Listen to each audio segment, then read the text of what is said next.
Hej og velkommen. I dag har vi fået besøg af vores helt egen Disney Infinity karakter.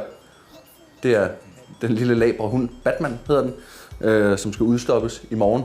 Lige nu har vi lige en sidste hyggestund, hvor den får slikket mine arme rene for alt, hvad der nu må sidde der. Men inden at Batman skal udstoppes, så skal vi lige et smut over til E3, hvor jeg har talt med en af folkene bag Disney Infinity.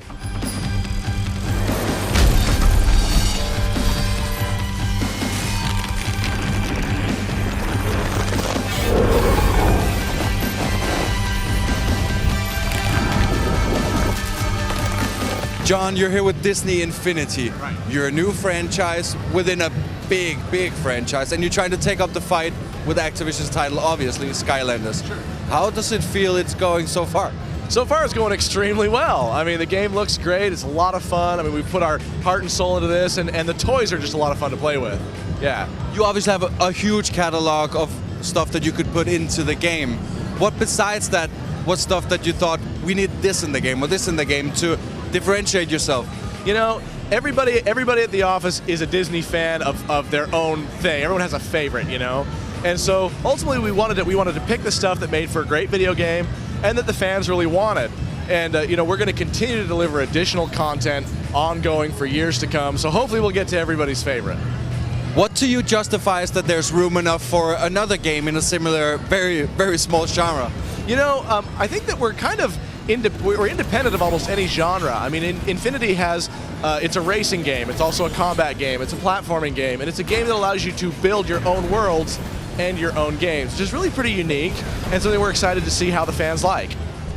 Characters. There's a lot of characters. How many are there now, and could you talk a bit about them and what your plans are maybe for future characters being? So at launch, we're going to have about 20 characters available from a wide variety of properties. We've got Disney Animation Studios represented, Pixar, the live action. We've got elements from even the Disney parks. We've really tried to hit just about everything that Disney has to offer.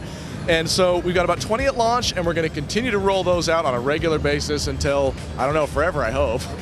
On a more technical level, how does this all play out in regards to both the portal and future consoles and all of that? Well, you know, as it is an ongoing product, at launch we're going to be supporting all the current gen consoles. It'll be available on just about everything, but this is an ongoing project, so we're going to be supporting whatever makes sense moving forward from a technological standpoint. What is your personal favorite character in the game? That is a hard question. So, I really like Davy Jones from Pirates. He's one of my very favorites. He's got great animation set. He's actually voiced by the original actor from the film in the game. All of his voiceover, he has hundreds of lines. So he feels really great. At the same time, the Cars characters are totally unique, right? They've got wheels instead of legs, and they play very differently. And so of those, Francesco Bernoulli is my favorite, right? The open-wheeled Formula One car. Yeah. Do you have any character where you're like, I really hope we get to do this guy? You know, absolutely I do. I really want to see more from Tron. I'm a big Tron fan. I mean, you'll see my shirt. I've got the recognizer on my shirt. And we do have elements of Tron in the game. I hope that we get to do something like that, yeah.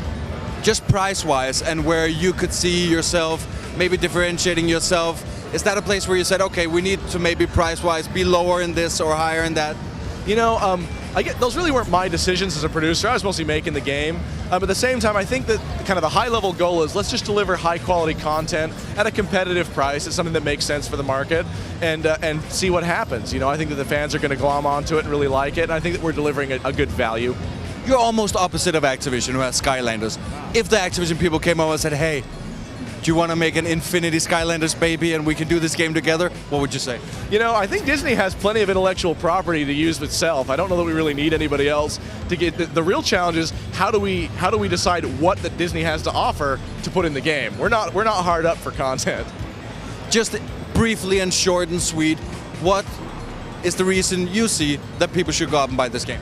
I think that the people that should be buying this game are those that are big fans of Disney and Disney content and want to be able to use that content any way they like. I mean, in the toy box, we hand the player a whole bunch of toys, a bunch of figures, and allow them to build their own world, their own game, and share it with people that they like. I mean, that's what Infinity's all about.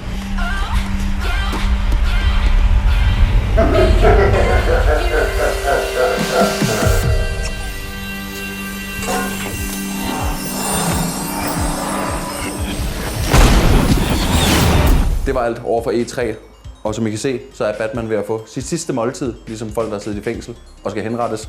Han har altså valgt min arm, og hvad end der har siddet på den.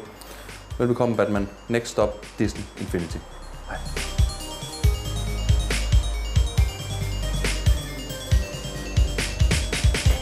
Og til jer, der gerne vil vide det, så udkommer det den 22. august til Xbox, PS3, Wii, Wii U og 3DS. Nu går den anden vej. Hej.